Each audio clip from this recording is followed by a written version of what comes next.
ఇరు రాష్ట్రాల్లో తెలంగాణ అలాగే తెలంగాణకు సంబంధించి ఏపీకి సంబంధించినటువంటి ముఖ్యమంత్రుల కలయిక అనేది మాత్రం ఇరు రాష్ట్రాల్లో చర్చనీయాంశంగా మారింది. 6వ తారీఖున అటు చంద్రబాబు నాయుడు ఇటు రేవంత్ రెడ్డి కూడా కలయిక మాత్రం జరగనుంది హైదరాబాద్ కేంద్రంగా. అసలు ఏం చర్చించాలనుకుంటున్నారు ఏంటి అనేది పక్కన పెడితే ఈ కలయికకు మాత్రము ఒక రకంగా చెప్పాలంటే ఒక విశిష్టమైనటువంటి చర్చ మాత్రం జరుగుతూ ఉంది. మనతో పాటుగా నాటి ఉద్యమంలో జేఏసీ చైర్మన్గా పనిచేసినటువంటి ప్రొఫెసర్ కోదండరామ్ ఉన్నాడు.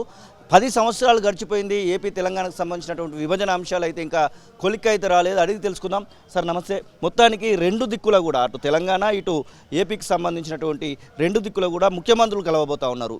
విభజన హామీలపైన ఒక కొలిక్కి వస్తుందని నమ్మకం అయితే కలుగుతా ఉందా? రావాలి, ఇంకో మార్గం లేదు. ఈ చర్చల ద్వారా పరిష్కరించుకోవటం, పబ్లిక్ రంగ సంస్థల్ని రాష్ట్ర స్థాయి సంస్థల్ని విభజించుకోవటం అవసరం. ఆ విభజన జరగాలని మనం అందరం కూడా తప్పకుండా కోరుకోవాలి. అందుకు ఇది మెరుగైన పద్ధతి. ఈ పద్ధతి లేకపోతే కేంద్రం నిర్ణయం తీసుకుంటుంది ఏకపక్షంగా, అదేమో మంచిది కాదు. కాబట్టి ఇదే పద్ధతుల్లో పరిష్కరించుకోవటమే మంచిదని చెప్పి నేను భావిస్తాను. కృష్ణా జిల్లాలకు సంబంధించినటువంటి అంశం కనబడతా ఉంది. అలాగే భద్రాచలం దగ్గర ఉన్నటువంటి 5 మండలాలకు సంబంధించినటువంటి అంశం కనబడతా ఉంది. ఇక తెలంగాణలో ఉన్నటువంటి ఏపీ ఉద్యోగులకు సంబంధించినటువంటి అంశం కనబడతా ఉంది. ఇట్లా చాలా అంశాలు కనబడతా ఉన్నాయి. ప్రధానంగా ఈ 10 ఏళ్లలో ఈ సమస్య చాలా ప్రబలంగా కనబడుతుంది అనేటువంటి అంశం మీ దృష్టికి వచ్చింది ఏదైనా ఉంటే? ఇవన్నీ అందరం మాట్లాడుతున్నాం, రిప్రజెంటేషన్స్ ఇచ్చినాం, విజ్ఞాపన పత్రాలకు దేనికి స్పందన దొరకలేదు. కేంద్రం నానబెట్టింది, రాష్ట్ర ప్రభుత్వం పట్టించుకోలేదు. కాబట్టి మిగిలిపోయినాయి. ఇవాళైనా మరి పూనుకొని చర్చలు చేస్తున్నారు, మంచిదే. అది నా దృష్టిలో ఇప్పటికీ ఈ విషయాలపైన లోతుగా మాట్లాడి ఓ పరిష్కారాన్ని వెతకాలి. ఇవాళ ఏం చేయాలనేది ఈ మీడియా ద్వారా మాట్లాడటం సమంజసం కాదు. మేము కూడా మా పార్టీ తరఫు నుంచి కావాల్సిన సూచనలు ప్రభుత్వానికి అందజేస్తాం. తప్పనిసరిగా ఈ విషయాలపైన కొంత న్యాయసమ్మతంగా తెలంగాణ, ఎందుకంటే అనేక సంవత్సరాలుగా వివక్షకు గురైనటువంటి ప్రాంతం, తెలంగాణకు ఈ వివక్షను రూపుమాపే విధంగా, న్యాయం దక్కే విధంగా ఈ నిర్ణయాలు ఉంటాయని కూడా కోరుకుంటాం.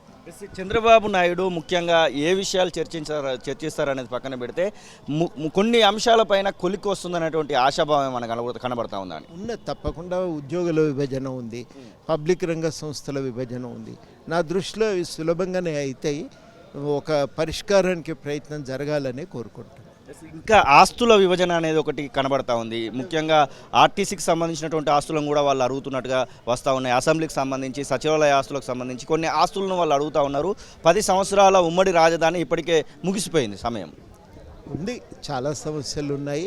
ఈ సమస్యలకు ఒక స్థూలంగా అంగీకారం కుదిరినా అధికారుల స్థాయిలో మళ్ళీ చర్చలు కొనసాగించి వాటిని ఒక కొలిక్కి దేవటానికి అవకాశం అయితే ఉంటుంది మొత్తానికి. ఎందుకంటే ఇవి పెండింగ్లో ఉండటం వల్ల ఏమవుతుంది, పబ్లిక్ రంగ సంస్థలు మనకి అలా అభివృద్ధికి దోహదపడలేకపోతున్నాయి.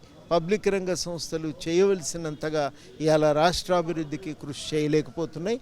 అది నా దృష్టిలో చాలా పెద్ద సమస్య. అందుకని దాన్ని అధిగమించాలి, పరిష్కరించుకోవాలి. వందలాది మంది ఏపీకి సంబంధించినటువంటి ఉద్యోగులు మమ్మల్ని అక్కడికి పంపించండి అంటూ చాలా వరకు ప్రయత్నాలు అయితే చేస్తూ ఉన్నారు. మీ దృష్టికి కూడా వారు వచ్చినటువంటి సందర్భం, ఆ విషయాల్ని కూడా చర్చిస్తే బాగుంటుందని ఏమైనా విజ్ఞాపన ఇవ్వబోతా ఉన్నారా ముఖ్యమంత్రికి? అది ఉంది. అది మేము ఇదివరకే మాట్లాడినాం, ఇప్పుడు కూడా మాట్లాడి దాన్ని పరిష్కారం చేసుకుంటాం, చేయమని అడుగుతాం. ఎందుకంటే అక్కడ నుంచి ఇక్కడికి కొందరు రావాలి, ఇక్కడ నుంచి అక్కడికి కొందరు వెళ్ళాలి. చిన్న టెక్నికల్ ఇబ్బందులు ఉన్నాయి. ఇక్కడ ఉద్యోగులకు కూడా నష్టం జరగకుండా ఈ పంపిణీ అనేది జరిగి తీరవలసిందే.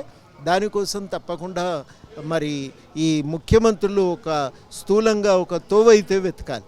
ఆ తోవను వెతికితే పాపం రోజు అక్కడి దాకా పోయి ప్రయాణాలు చేసి వచ్చేటోళ్ళు, వారంకోసారి తల్లులు అక్కడ, పిల్లలు ఇక్కడ, చాలా వాళ్ళు కదిలిస్తే ఏడుపు, దుఃఖం, నెత్తి మీద నీటికుండా ఉన్నట్టే ఉంటుంది.